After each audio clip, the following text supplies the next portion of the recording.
Hello everyone, नमस्कार। मैं Kirti Pande study with ADP class में आपका स्वागत करती हूँ। आइए हम दक्षिण डिवीज़न की तरफ से फिर से मैं लेके आई हूँ आपके लिए न्यू वीडियो, जिसमें 150 क्वेश्चन को फिर आज हम डिस्कस करेंगे और अपने बिहार पीसीएस प्री के लिए पूरी अच्छी तरह से तैयारी करेंगे। इसलिए बिना टाइम वेस्ट किए हुए मैं आज इसका फर्स्ट पार्ट कंप्लीट करती हूँ। फर्स्ट, भारतीय संविधान के अनुच्छेद 14 के तहत प्रदत्त समानता का अधिकार किस पर लागू नहीं होता? ए विदेशी नागरिक, बी राष्ट्रपति, सी प्रधानमंत्री, डी अन्य देशों के राजदूत, ई उपयुक्त में से कोई नहीं। एक से अधिक देखिए, तो इसका राइट ऑप्शन है ई। जी हाँ, क्यों है वो मैं आपको एक्सप्लेन करती हूँ।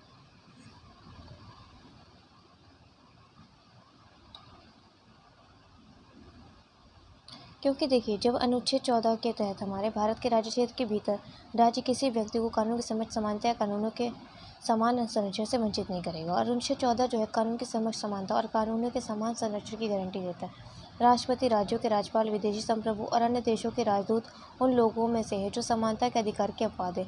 अनुच्छेद 14 विदेशी और भारतीय नागरिक को दोनों पर ही समान रूप से ही लागू करते हैं, इसलिए ई ऑप्शन जो है वो बिल्कुल करेक्ट है हमारे लिए। सेकेंड, रामनंदन समिति संबंधित है। ए सेवा कर से, बी अन्य पिछड़ा वर्गों के बीच क्रीमी लेयर से, सी पेट्रोलियम उत्पादों का मूल्य विनियम से, डी लघु उद्योगों से, ई उपयुक्त में से कोई नहीं सही।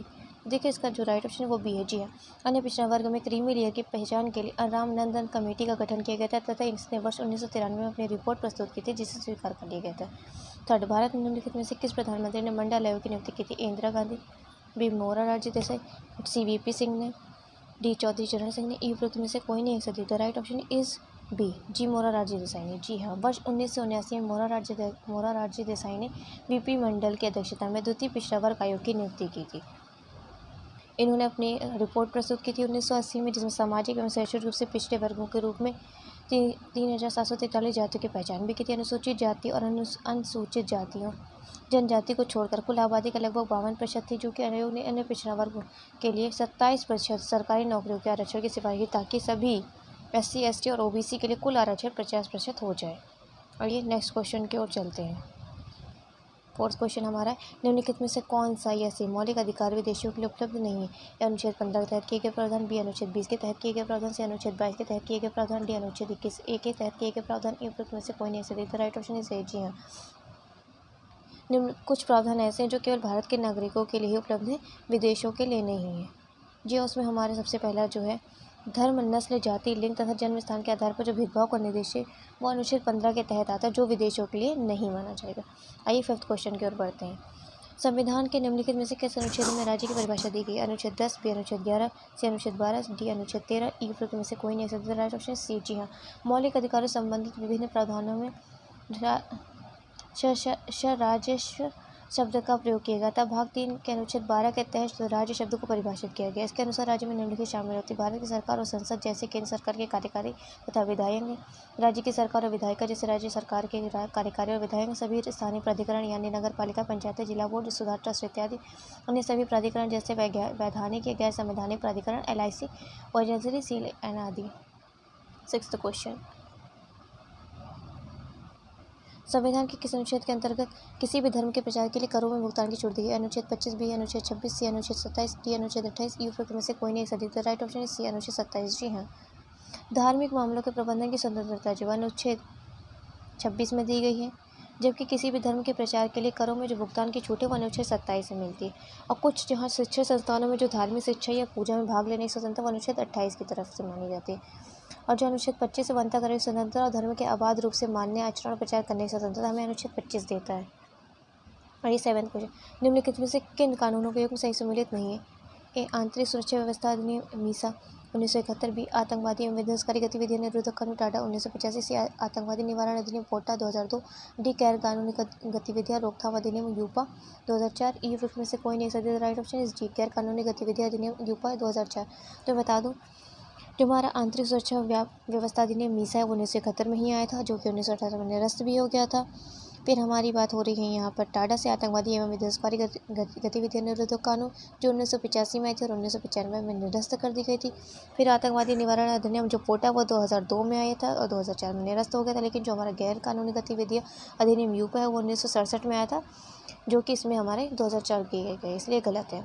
एट्थ क्वेश्चन, निम्नलिखित में से कौन सर्वोच्च न्यायालय और उच्च न्यायालय के अलावा किसी अन्य न्यायालय को रिट जारी करने का अधिकार दे सकता है? राष्ट्रपति, बी सर्वोच्च न्यायालय, सी संसद, डी विधि और न्याय मंत्रालय ई उपयुक्त में से कोई नहीं हो सकती। The right option C. जी हाँ, संसद किसी भी न्यायालय को सभी प्रकार के निर्देश, आदेश और जारी करने का अधिकार दे सकती है। हालांकि सर्वोच्च न्यायालय को प्रदत्त उपरोक्त शक्तियों पर प्रतिकूल प्रभाव डाले बिना किया ही जा सकता है। यह किसी अन्य न्यायालय में उच्च न्यायालय शामिल नहीं है, क्योंकि अनुच्छेद 226 के तहत पहले ही उच्च न्यायालयों की शक्तियाँ प्रदान की गई हैं। नवा क्वेश्चन, अनुच्छेद 33 के तहत कानून बनाने की शक्तियाँ प्रदान की गई। ए संसद को, बी राज्य विधायकों को, सी स्थानीय निकाय को, डी राष्ट्रपति को, ई उपयुक्त में से कोई नहीं सकती। ए संसद को। जी हाँ, अनुच्छेद 33 के तहत संसद को सशस्त्र बल, अर्धसैनिक बल, खुफिया एजेंसी और सम्मान बल के सदस्यों के मौलिक अधिकारों को प्रतिबंधित या निरस्त करने का अधिकार देता है। इस प्रावधान का उद्देश्य इन बलों का कर्तव्य का उचित निर्वहन सुनिश्चित करना और उनमें अनुशासन बनाए रखना है। तो संसद को ये दोनों ही पावर दी गई है। 10th, पोषण के स्तर को ऊपर उठाने का राज्य का कर्तव्य संबंधित है। अनुच्छेद 46, बी अनुच्छेद 47, सी अनुच्छेद 48, डी अनुच्छेद 49, ई उपयुक्त में से कोई नहीं सदी। द राइट ऑप्शन बी अनुच्छेद 47। जी हाँ, अनुच्छेद 47 के तहत पोषाहार के स्तर और जीवन स्तर को ऊपर उठाने और सार्वजनिक स्वास्थ्य में सुधार करने के लिए राज्य के कर्तव्य है ये। अनुच्छेद 46 में अनुसूचित जनजातियों और अन्य कमजोर वर्गों के शैक्षिक एवं आर्थिक हितों को बढ़ावा दिया जाता है। आइए 11 क्वेश्चन की ओर चलते हैं। राष्ट्रीय गौरव अपमान निवारण अधिनियम पारित किया गया था। A 1951, B 1961, B C 1971, D 1981, E उपयुक्त में से कोई नहीं सदी। The right option C. जी हाँ, राष्ट्रीय गौरव अपमान निवारण अधिनियम 1971 में भारत में संविधान, राष्ट्रीय ध्वज और राष्ट्रगान के अनादर को रोकने के लिए बनाया गया था। 12, संविधान का निम्नलिखित में से कौन सा प्रावधान संसद के दोनों सदनों के साधारण बहुमत से संशोधित किया जा सकता है। ए राज्य में विधान परिषदों को भंग करना या उनका सृजन करना, बी संसद में गणपूर्ति कोरम, सी संसद में अंग्रेजी भाषा का प्रयोग, डी राजभाषा का प्रयोग, ई उपयुक्त में से कोई नहीं। ऐसे अधिकतम बता दूं, संविधान में कुछ प्रावधान जो हैं वो अनुच्छेद 368 के दायरे से बाहर के संसद के दोनों सदनों को साधारण बहुमत से संशोधित किया जा सकता है। इन प्रावधान में हमारे देखिए क्या क्या शामिल है। राज्यों में विधान परिषदों को भंग करना या उनका सृजन करना, ये भी शामिल है।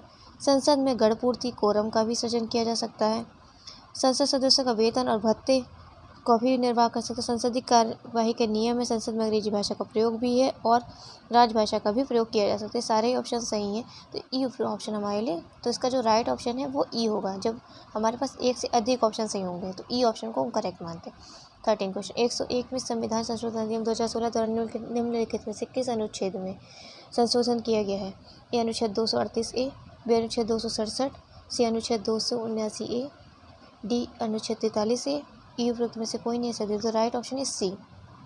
जी हाँ, अनुच्छेद 279 ए के तहत राष्ट्रपति संविधान 101 संशोधन अधिनियम 2016 को लागू होने की तारीख से 60 दिनों के भीतर आदेश द्वारा वस्तु और सेवा कर परिषद नामक एक परिषद का गठन किया जाता है। और 101 पर संविधान संशोधन अधिनियम जो है वो 2016 वस्तु एवं सेवा कर से संबंधित है।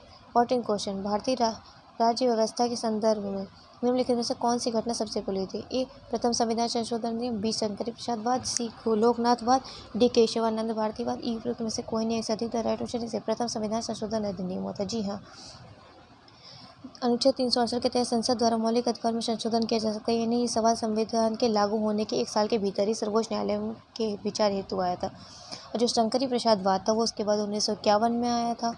और जो हमारा संपत्ति का अधिकार को कम करने वाले प्रथम संशोधन अधिनियम जो 1951 की संवैधानिक वैधता को चुनौती दी गई थी।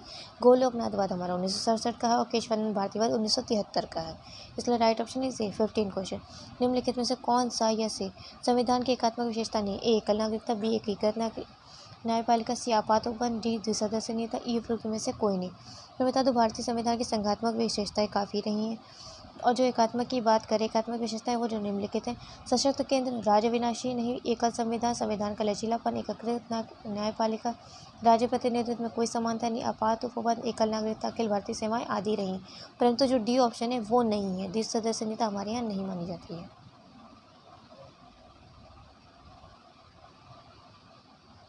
16, संविधान का निम्नलिखित में से कौन सा भाग या केंद्र और राज्यों के बीच प्रशासन संबंधों से संबंधित है। ए भाग 10, बी भाग 11, सी भाग 15, डी भाग 16 सी भाग 16, डी भाग 17, ई उपयुक्त में से कोई नहीं। सदी राइट ऑप्शन बी भाग 11।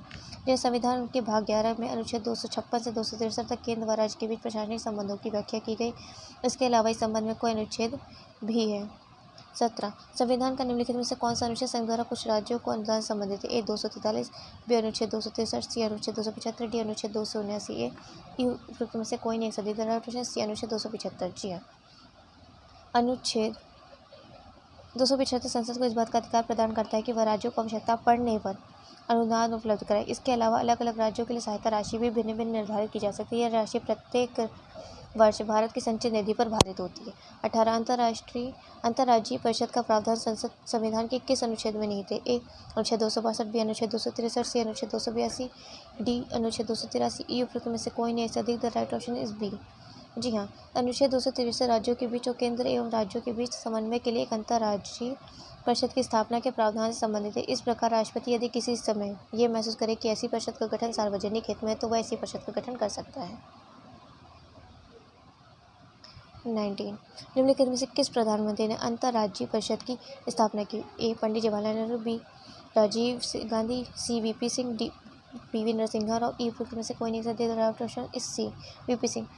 जी हाँ, वीपी सिंह ने इसकी घटना की थी।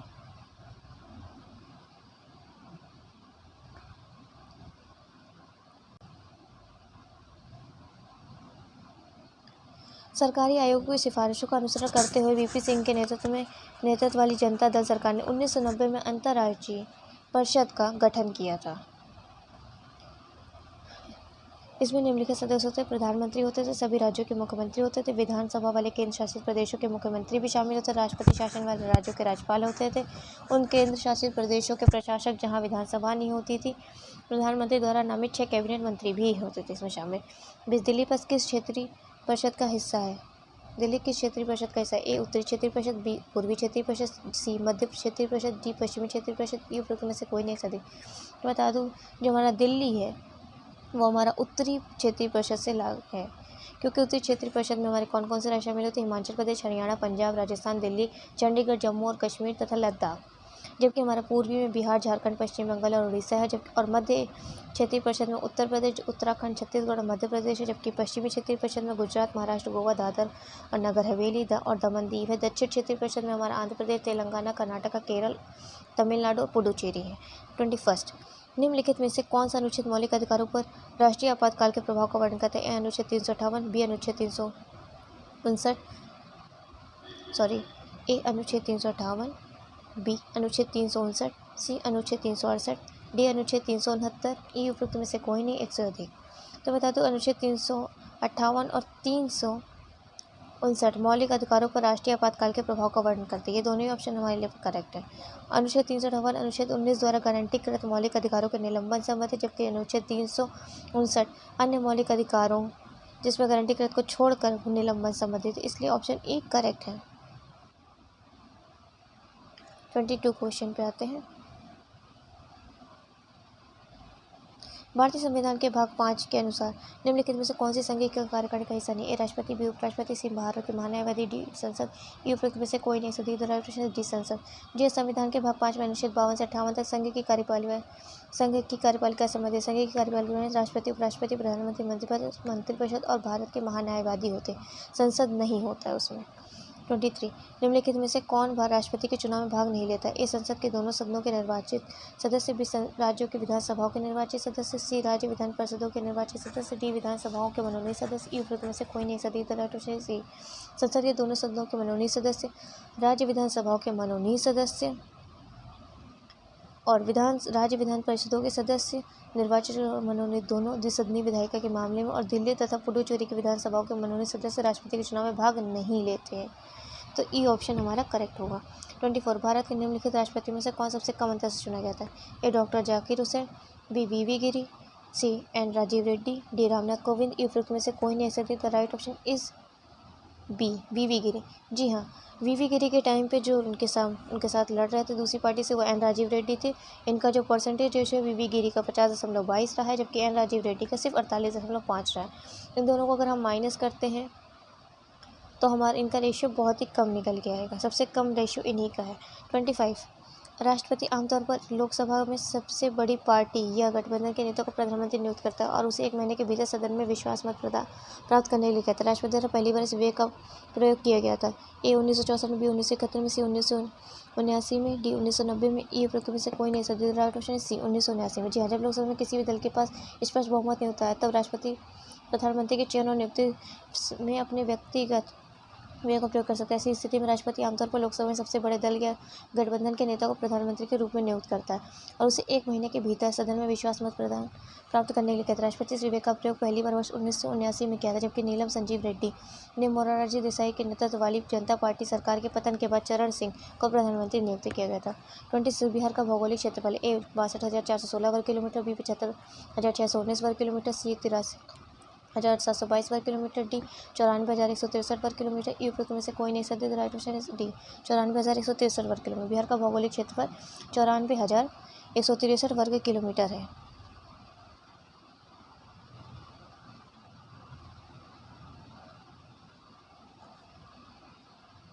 राज्य उत्तर में नेपाल, पूर्व में पश्चिम बंगाल, पश्चिम में उत्तर प्रदेश और दक्षिण में झारखंड से घिरा हुआ है, इसलिए डी ऑप्शन करेक्ट है। 27 बिहार में जनसंख्या का लगभग कितना प्रतिशत कृषि उत्पादन में कार्यरत है? ए 60%, बी 70%, सी 80%, डी 90%। ई उपरोक्त में से कोई नहीं अधिक। The right option is C 80%। Bihar Bharat में सबसे मजबूत कृषि राज्यों में से एक है। बिहार में कृषि उत्पादन में कार्यरत जनसंख्या का प्रतिशत लगभग 80% है, जो राष्ट्रीय औसत से काफ़ी अधिक है। 28 भारत में फल उत्पादन के मामले में बिहार का डैश स्थान है? ए पहला, बी तीसरा, सी छठवां, डी आठवां। ई उपरोक्त में से कोई नहीं ऐसा। The right option is D 8वां।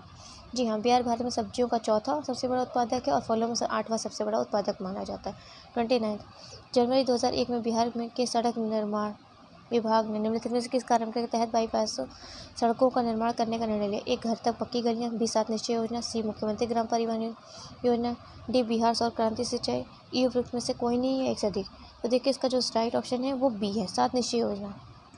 जी हाँ, 7 निश्चय योजना में यातायात की भीड़ को कम करने के उद्देश्य से सड़क निर्माण विभाग ने जनवरी 2021 में 7 निश्चय भाग 2 के कार्यक्रम के तहत राज्य भर में 120 शहरी स्थानों पर बाईपास सड़कों का निर्माण करने का निर्णय लिया और इन 7 निश्चय योजना भाग 2 अगले 5 वर्षों के लिए राज्य में विकास के लिए राज्य सरकार की योजना का विजन दस्तावेज है।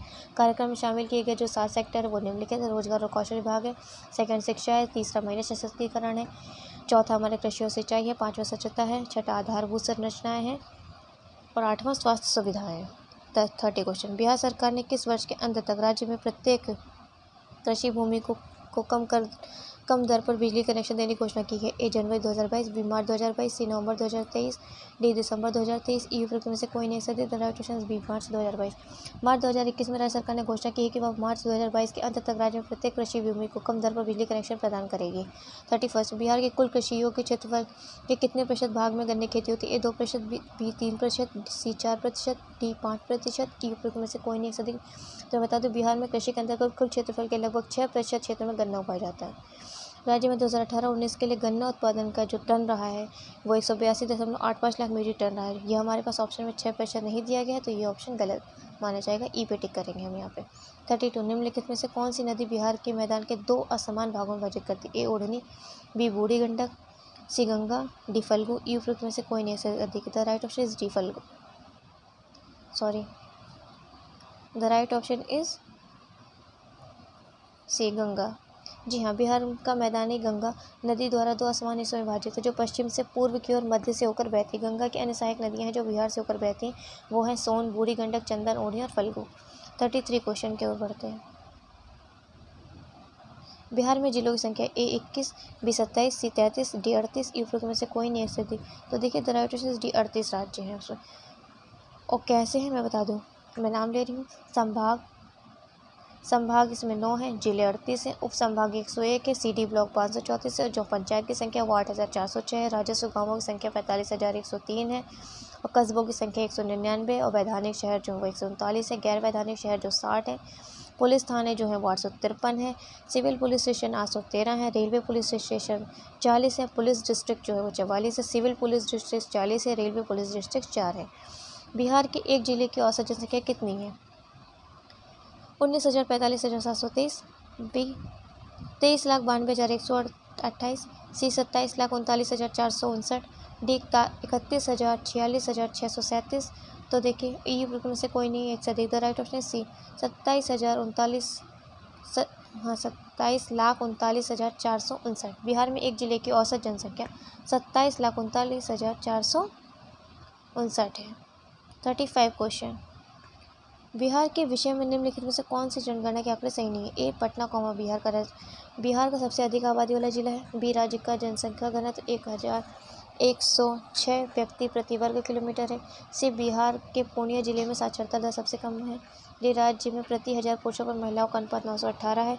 ई उपरोक्त में से कोई नहीं से अधिक। तो देखिए, जो उच्चतम घनत्व है वो शिवहर है, ठीक है, जो 1880 प्रति वर्ग किलोमीटर है, ठीक है। तो ये भी यहाँ पे गलत दिया हुआ है। फिर सार्वजनिक आबादी वाले जो जिला की बात है वो पटना है, ये करेक्ट है। कम आबादी वाला जो जिला है वो पूर्णिया है। लिंगानुपात की बात करें तो 918 ही है, लिंगानुपात पुरुष पर महिला। सार्वजनिक और जो साक्षरता दर है, जो वहाँ पे बात हो रही है पूर्णिया की, पूर्णिया जिले की सबसे ज़्यादा कम साक्षरता दर। तो यहाँ देखिए 3 ऑप्शन जो हैं वो सही दिए गए हैं।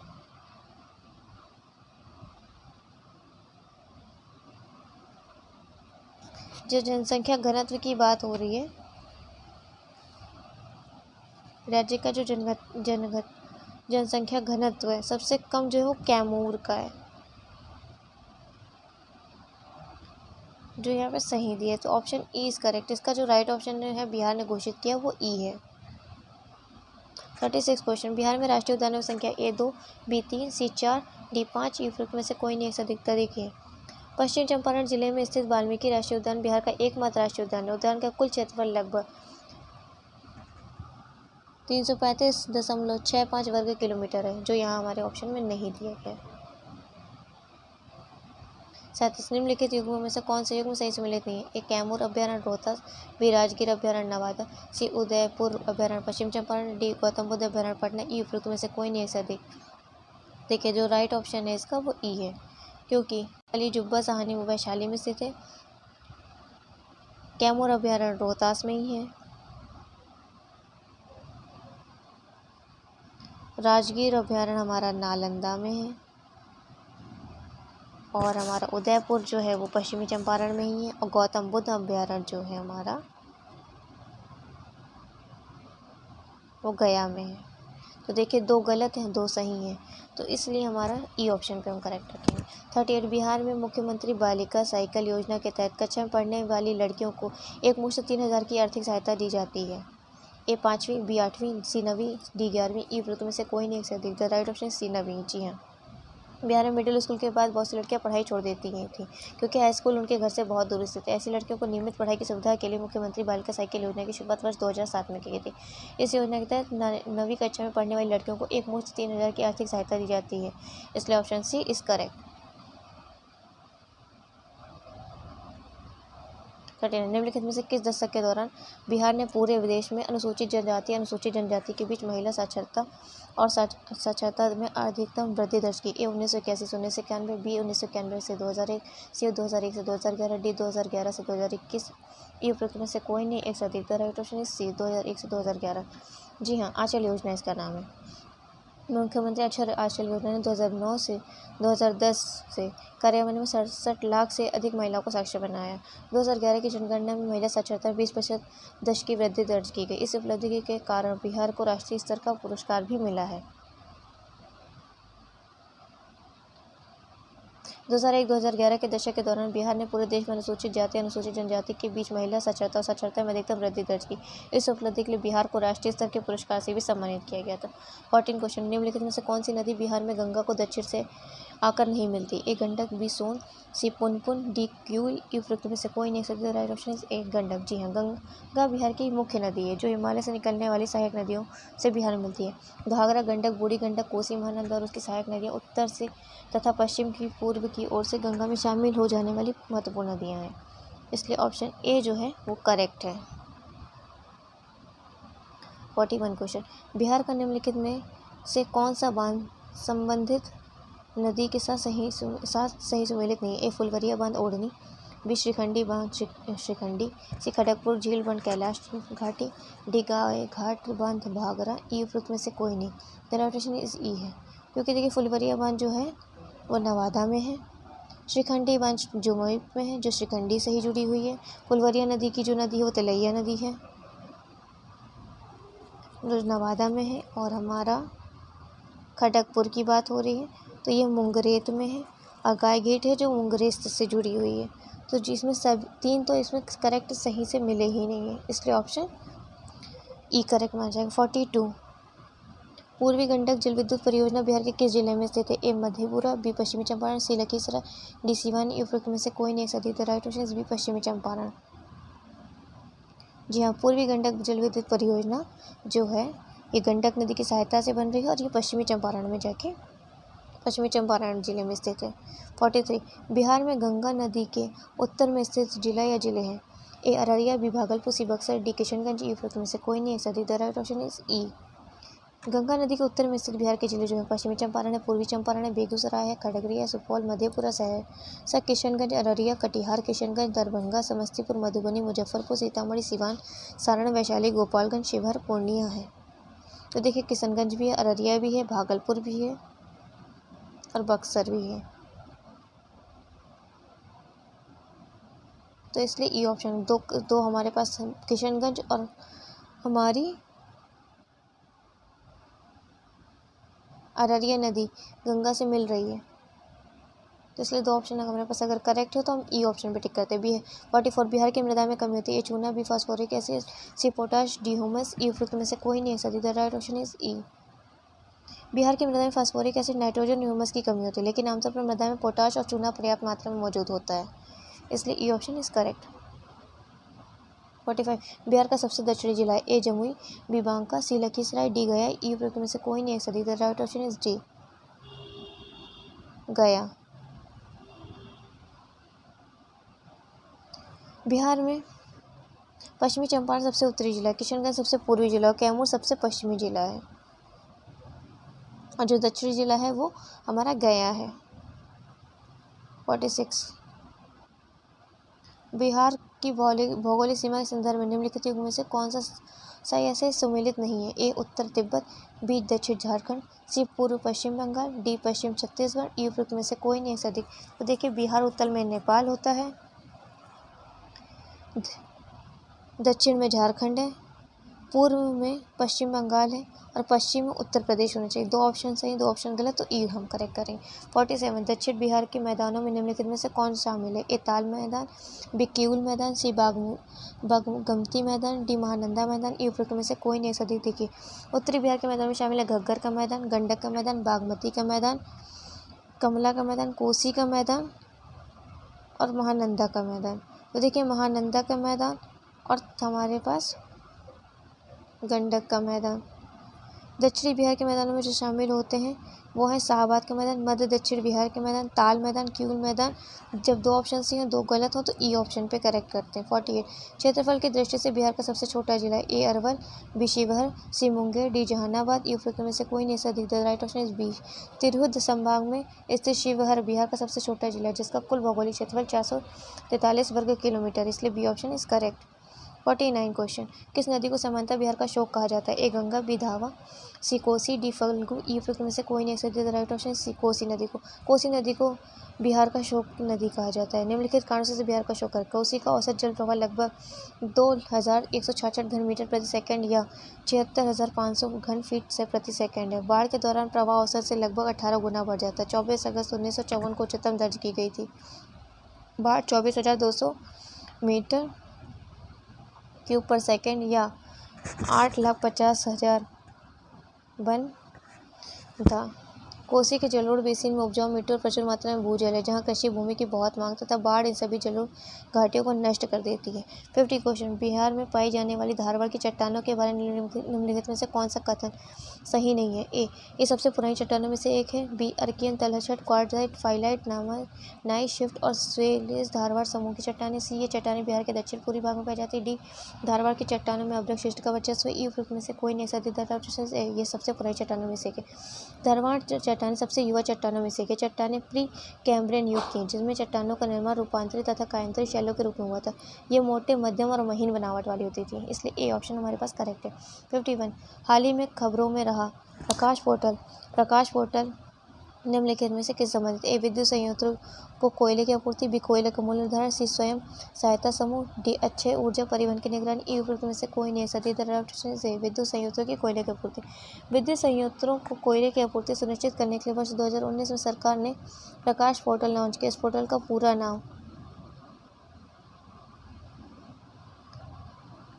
का पूरा नाम है प्रकाश पावर रेल कोयला अवेलेबिलिटी थ्रू सप्लाई हार्मनी है। इसका मुख्य उद्देश्य विद्युत, कोयला और रेलवे मंत्रालय के बीच समन्वय में सुधार करना है। इस पोर्टल को एनटीपीसी द्वारा विकसित किया गया है। 52 क्वेश्चन। निम्नलिखित में से किस अर्थशास्त्री ने अर्थव्यवस्था को धन का विज्ञान कहा है? A Adam Smith, B RC. Dutt, C John Maynard Keynes, D Amartya Sen, E उपरोक्त में से कोई नहीं। सदी the right option is A Adam Smith. प्रसिद्ध अर्थशास्त्री एडम स्मिथ ने 1776 में प्रकाशित अपनी पुस्तक द वेल्थ ऑफ नेशन में अर्थशास्त्र को धन का विज्ञान कहा है। इन्हें फादर ऑफ इकोनॉमिक्स कहा जाता है, इसलिए ए करेक्ट है। 53 स्वतंत्र भारत में राष्ट्रीय आय का सबसे पहले आकलन किसकी अध्यक्षता में हुआ?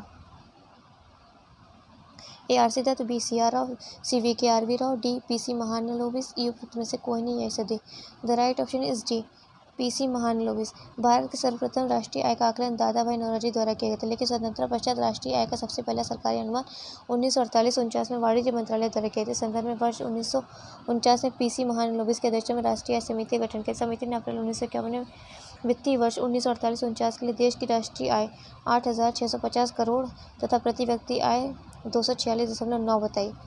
54 सदाबहार क्रांति निम्नलिखित में से किससे संबंधित है? ए बांस उत्पादन, बी कपास उत्पादन, सी टिकाऊ कृषि, डी बागवानी। ई उपरोक्त में से कोई नहीं है। सदी the right option is C टिकाऊ कृषि। जी हाँ, डॉक्टर एम.एस. स्वामीनाथन ने सदाबहार क्रांति शब्द गढ़ा ताकि उत्पादन और उत्पादकता में वृद्धि के मार्ग को इस तरह से उजागर किया जा सके कि खाद्य उत्पादन के लघु और दीर्घकालिक लक्ष्य परस्पर विरोधी न हो। वहीं हरित सोना क्रांति बांस उत्पादन, रजत रेशा क्रांति कपास उत्पादन तथा सुनहरी क्रांति बागवानी, शहद एवं फल उत्पादन से संबंधित है, इसलिए सी ऑप्शन जो है वो करेक्ट है। 55 कंपनी अधिनियम ने कॉर्पोरेट सामाजिक उत्तरदायित्व CSR का प्रावधान कब शामिल किया? 1956, बी 2013, सी 2015, डी 2019। ई उपरोक्त में से कोई नहीं। सदी the right option is B 2013। जी हाँ, कंपनी अधिनियम 2013 ने कॉर्पोरेट सामाजिक जिम्मेदारी CSR के लिए प्रावधान पेश किया। CSR की अवधारणा गिव एंड टेक की विचारधारा पर टिकी हुई थी। कंपनियां समाज के संसाधन के रूप में कच्चे माल, मानव संसाधन आदि लेती हैं। इस अधिनियम के अनुसार कंपनियों को अपने पिछले 3 वर्षों के शुद्ध लाभों के औसत का 2% कॉर्पोरेट सामाजिक उत्तरदायित्व गतिविधियों पर खर्च करने का प्रावधान भी है। तो निम्नलिखित में से कुछ उद्यम को महारत्न कंपनी का दर्जा प्राप्त नहीं है? A PGCIL, B MTNL, C HPCL, D BHEL।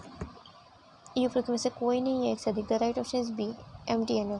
जी हाँ, भारत में नवरत्न का दर्जा प्राप्त PSU भारतीय स्टॉक एक्सचेंज में सूचीबद्ध होना चाहिए। कर अदायगी के बाद पिछले 3 वर्षों के दौरान औसत सालाना शुद्ध लाभ 5,000 करोड़ से ज़्यादा होने चाहिए। पिछले 3 वर्षों के दौरान सालाना कारोबार 25,000 करोड़ से ज़्यादा होनी चाहिए। पिछले 3 वर्षों के दौरान औसत सालाना शुद्ध संपत्ति 15,000 करोड़ से ज़्यादा हो। नवरत्न कंपनी बनाने के लिए वर्तमान में 10 सार्वजनिक क्षेत्र के उद्यम को महारत्न का दर्जा प्राप्त है। BHEL, CIL, IOCL, NTPC, ONGC, SAIL, BPCL, GAIL, HPCL and PGCL, जबकि MTNL नवरत्न कंपनियों में की श्रेणी में शामिल नहीं है, इसलिए बी हमारा करेक्ट है।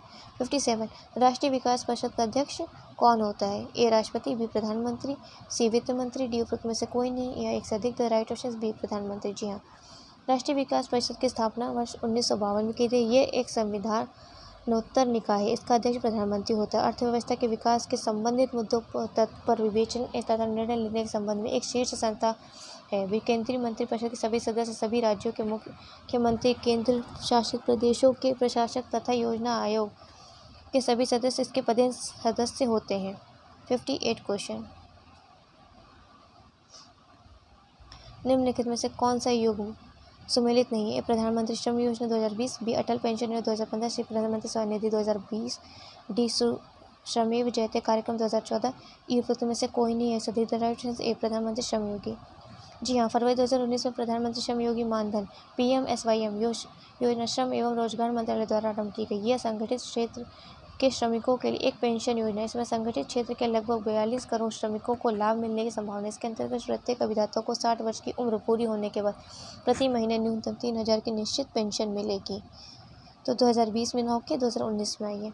59 मनरेगा कार्यक्रम के अंतर्गत एक वर्ष में कितने दिनों के लिए रोजगार की गारंटी दी गई है? ए 90 दिन, बी 100 दिन, सी 120 दिन, डी 180 दिन। ये उपरोक्त में से कोई नहीं है सदी। The right option is B 100 दिन। राष्ट्रीय ग्रामीण रोजगार गारंटी अधिनियम वर्ष 2005 में पारित किया, लेकिन इसकी शुरुआत वर्ष 2006 में की गई। 2 अक्टूबर 2009 में इसका नाम बदलकर महात्मा गांधी राष्ट्रीय ग्रामीण रोजगार गारंटी अधिनियम मनरेगा कर दिया गया था। इसके अंतर्गत किसी वित्तीय वर्ष में अकुशल श्रमिकों के लिए 100 दिनों का रोजगार, जबकि सूखा प्रभावित एवं जनजातीय क्षेत्र में 150 दिनों के रोजगार की गारंटी दी गई है। 7 निम्नलिखित में से कौन सा मुद्रास्फीति संबंधित है? ए लॉरेंज वक्र, बी गिनी गुणांक, सी फिलिप्स वक्र, डी हॉकिंस लॉ। ये उपरोक्त में से कोई नहीं अधिक। The C is right option, Phillips वक्र। फिलिप्स वक्र बेरोजगारी की दर तथा मुद्रास्फीति की दर से संबंध स्थापित करता है। इसके अनुसार मुद्रास्फीति की दर तथा बेरोजगारी की दर के बीच व्युत्क्रमानुपाती संबंध पाया जाता है। वहीं लॉरेंज वक्र एवं गिनी गुणांक आय की विषमता से संबंधित है, जबकि ओकुइन का नियम किसी देश की विकास दर और बेरोजगारी दर के बीच में संबंध बताता है। 61 क्वेश्चन, निम्नलिखित में से कौन सी दुर्लभ मुद्रा का उदाहरण नहीं है? ए येन, बी पौंड, सी यूरो, डी रुपया। उपरोक्त में से कोई नहीं है सदी। द राइट ऑप्शन ए येन। जी हाँ, वैश्विक बाजार में जिस मुद्रा की आपूर्ति की अपेक्षा मांग अधिक होती है उसे दुर्लभ मुद्रा कहते हैं, जैसे अमेरिकी डॉलर, पौंड, यूरो, जापानी येन इत्यादि। वही रुपया सुलभ एवं नरम मुद्रा का उदाहरण, जब क्योंकि इसकी आपूर्ति की अपेक्षा मांग कम होती और अंतर्राष्ट्रीय बाजार में आसानी से उपलब्ध हो जाती है। 62 ट्रेजरी बिल जारी किया है? ए भारतीय रिजर्व बैंक ने, बी भारतीय प्रतिभूति और विनिमय बोर्ड ने, C National Payments Corporation of India, D bank का बोर्ड ब्यूरो। ये उपरोक्त में से कोई नहीं है। राइट ऑप्शन इज ए भारतीय रिजर्व बैंक। जी हाँ, ट्रेजरी बिल अल्पकालिक प्रतिभूति है जिसके माध्यम से सरकारी उधार लेती है। इसका निर्गमन सरकार की ओर से भारतीय रिजर्व बैंक द्वारा किया जाता है। इसे वर्तमान में 3 परिपक्वता अवधि अर्थात 91 दिन, 182 दिन और 364 दिनों के लिए जारी किया जाता है। इस पर कोई ब्याज नहीं दिया जाता, इसके बजाय इन्हें छूट पर जारी किया जाता है और परिपक्व हो जाने के बाद अंकित मूल्य पर भुगतान किया जाता है। इसलिए ए ऑप्शन इज करेक्ट हमारा। 63 क्वेश्चन, भारतीय प्रतिभूति और विनिमय बोर्ड अधिनियम कब पारित किया गया है? ए 1988, बी 1992, सी 1956, डी 2014। ई उपरोक्त में से कोई नहीं सदी। The right option is B 1992। जी, भारतीय शेयर बाजारों में प्रतिभूति बाजारों के व्यवसाय को विनियमित करते हुए भारत सरकार द्वारा भारतीय प्रतिभूति व विनिमय बोर्ड सेबी की स्थापना वर्ष 1988 में एक कार्यक्रम निकाय के रूप में जारी की गई थी, लेकिन भारतीय प्रतिभूति और विनिमय बोर्ड अधिनियम 1992 के तहत इसे वैधानिक दर्जा प्रदान किया गया था। इसका मुख्यालय मुंबई में है। 64 क्वेश्चन, निम्नलिखित में से कौन सा प्रत्यक्ष कर का उदाहरण नहीं है? ए निगम कर, बी संपत्ति कर, सी उपहार कर, डी वस्तु एवं सेवा कर। ई उपरोक्त में से कोई नहीं है। The right option is D वस्तु एवं सेवा कर। जी हाँ, वस्तु एवं सेवा कर गंतव्य आधारित एक व्यापक अप्रत्यक्ष कर। इसे 1 जुलाई 2017 से लागू किया गया। इसमें केंद्र सरकार एवं राज्य सरकारों द्वारा उद्ग्रहित एवं एकत्र किए जाने वाले कोई अप्रत्यक्ष करों को शामिल नहीं किया गया। वहीं निगम कर, संपत्ति कर एवं उपहार का प्रत्यक्ष कर के उदाहरण है। 65 क्वेश्चन, जीएसटी परिषद का अध्यक्ष होता है? ए प्रधानमंत्री, बी केंद्रीय वित्त मंत्री, सी नीति आयोग का उपाध्यक्ष, डी वाणिज्य एवं उद्योग मंत्री। उपरोक्त में से कोई नहीं है। राइट ऑप्शन इज बी केंद्रीय वित्त मंत्री। जी हाँ, वस्तु एवं सेवा कर जीएसटी परिषद का गठन 12 सितंबर 2016 को। इसका अध्यक्ष केंद्रीय वित्त मंत्री, जबकि इसके सदस्य केंद्रीय वित्त राज्य मंत्री तथा सभी 28 राज्यों एवं 3 संघ क्षेत्रों दिल्ली, पुडुचेरी एवं जम्मू कश्मीर के वित्त मंत्री, कराधान मंत्री या राज्य सरकार द्वारा निर्वाचित कोई अन्य मंत्री होता है। इस प्रकार जीएसटी परिषद में केंद्र और राज्यों को मिलाकर कुल 33 सदस्य होते हैं। इसका उपाध्यक्ष राज्य सरकारों के मंत्रियों के बीच से निर्वाचित सदस्य होता है। 66 क्वेश्चन, निम्नलिखित में से कौन सा देश क्षेत्रीय व्यापक आर्थिक भागीदारी RCEP का सदस्य नहीं है? ए भारत, बी चीन, C Australia, D Japan. E उपरोक्त में से कोई नहीं है। The right option is A Bharat.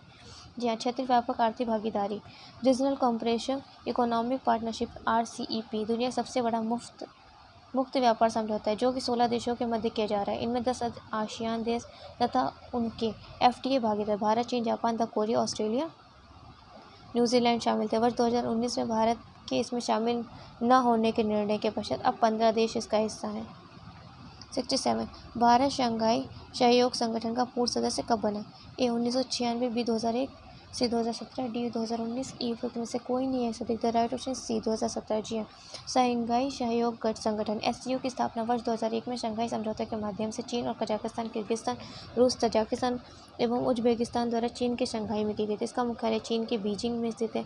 जून 2017 में कजाकिस्तान के अस्ताना में भारत एवं पाकिस्तान को संगठन के पूर्ण सदस्य का दर्जा दिया गया।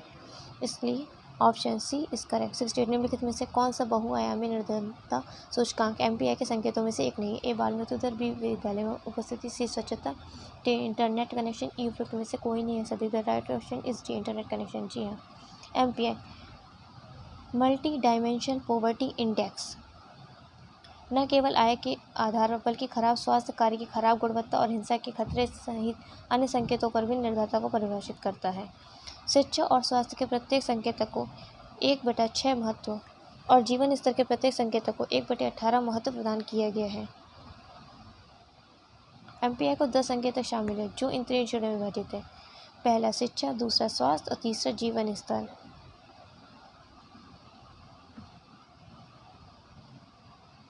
69 आर्थिक सर्वेक्षण 2021 और 22 के अनुसार कोरोना आपदा के बाद भारतीय अर्थव्यवस्था की रिकवरी किस प्रकार की हो रही है? ए यू आकार की, बी वी आकार की, सी क्षैतिज, डी के आकार की, ई वृत्त में से कोई नहीं है सदी। The right option B V आकार की। जी हाँ, कोरोना आपदा के बाद भारतीय अर्थव्यवस्था की वी शेप्ड रिकवरी और वी शेप्ड रिकवरी एक प्रकार की आर्थिक मंदी और पुनर्हाली प्रक्रिया है जो ग्राफ पर वी आकार जैसी दिखती है। 70 क्वेश्चन। नवीनीकरण ऊर्जा से संबंधित घरेलू निर्माण उद्योगों को बढ़ावा देने के लिए सोलर इन्वर्टरों पर शुल्क 5% से बढ़कर कितना प्रतिशत किया गया? ए 10%, बी 15%, सी 20%, डी 25%, ई वृत्त में से कोई नहीं है सदी। The right option C 20%। वर्तमान में घरेलू निर्माण उद्योगों को बढ़ावा देने के लिए सोलर इन्वर्टरों पर कुल 5% से 20% कर दिया गया है और सोलर लालटेन पर 5% से 15% तक बढ़ाया गया है। 71 क्वेश्चन। आर्थिक समीक्षा 2020 से 21 के अनुसार भारत के कुल निर्यात में सेवा क्षेत्र का हिस्सा कितना प्रतिशत है? ए 54%, बी 48%, सी 40%, डी 15%, ई उपरोक्त में से कोई नहीं है सदी। The right option is B 48%। आर्थिक समीक्षा 2020 और 21 के अनुसार भारत के कुल निर्यात में सेवा क्षेत्र का हिस्सा 48% है। साथ ही सकल मूल्य वर्धित GVA के 54% से अधिक तथा कुल विदेशी प्रत्यक्ष निवेश का लगभग 4/5वां हिस्सा सेवा क्षेत्र से ही आता है। 72 क्वेश्चन। सरकार की राजस्व प्राप्तियों में निम्नलिखित में से क्या शामिल नहीं है? ए सरकारी उपक्रमों का प्राप्त लाभांश, बी करेंसी छपाई एवं टकसाल से प्राप्त है, सी प्रत्यक्ष एवं प्रत्यक्ष कर से प्राप्त है, डी आंतरिक बाजार उधारी, ई उपरोक्त में से कोई नहीं है सदी। The right option is D आंतरिक बाजार उधारी। जी हाँ, सरकार की प्राप्तियों को 2 भागों में विभाजित किया जाता है। ए राजस्व प्राप्तियाँ और दूसरा पूंजीगत प्राप्तियाँ। आंतरिक बाजार उधारी विदेशी ऋण एवं सहायता, ऋण वसूली और विनिवेश को पूंजीगत प्राप्तियों के अंतर्गत ही रखा जाता है। 73 क्वेश्चन। निम्नलिखित में से किसे समष्टि अर्थशास्त्र का जनक जाना जाता है? ए एडम स्मिथ, बी ट्राइस बेब, C John Maynard Keynes, D Karl Marx, E उपरोक्त में से कोई नहीं है सदी। The right option C John Maynard Keynes. महामंदी के बाद 1930 के दशक के दौरान अर्थशास्त्र के क्षेत्र 2 व्यापक शाखाओं में विभाजित हो गए थे, व्यष्टि और समष्टि अर्थव्यवस्था। जॉन मेनार्ड किन्स को समष्टि अर्थशास्त्र का जनक माना जाता है। उनके मौलिक कार्य general theory of employment, interest and money के वर्ष 1936 में प्रकाशन के बाद समष्टि अर्थशास्त्र अस्तित्व में आया था। 74 को विश्व में सबसे बड़ा कपास निर्यातक देश है? A Bangladesh, B Bharat, C USA, D चीन, ई उपरोक्त में से कोई नहीं है सदी। The right option is D. जी हाँ, जो चीन है उसका उत्पादक रहा है। कुल कपास का निर्यात उसने 26.6% किया था। जो हमारा संयुक्त राष्ट्र अमेरिका रहा है उसने 14.8 किया था, जबकि जो भारत है वो तीसरे स्थान पर रहा था 11.8% से। और जो हमारा बांग्लादेश है उसका कहीं पर भी नाम नहीं है। 75 थोक मूल्य सूचकांक जारी किया जाता है? ए राष्ट्रीय नमूना सर्वेक्षण संगठन NSSO द्वारा, बी श्रम ब्यूरो द्वारा, सी केंद्रीय सांख्यिकी संगठन CSO द्वारा, डी वाणिज्य और उद्योग मंत्रालय द्वारा, ई उपरोक्त में से कोई नहीं है सदी। द राइट ऑप्शन डी वाणिज्य और उद्योग मंत्रालय द्वारा। जी हाँ, थोक मूल्य सूचकांक थोक व्यवसायों द्वारा अन्य व्यवसायों की बड़ी संख्या में बेची जाने वाली वस्तुओं की कीमतों में परिवर्तन को मापता है। ये सूचकांक वाणिज्य और उद्योग मंत्रालय के आर्थिक सलाहकार द्वारा जारी किया जाता है। 76 क्वेश्चन।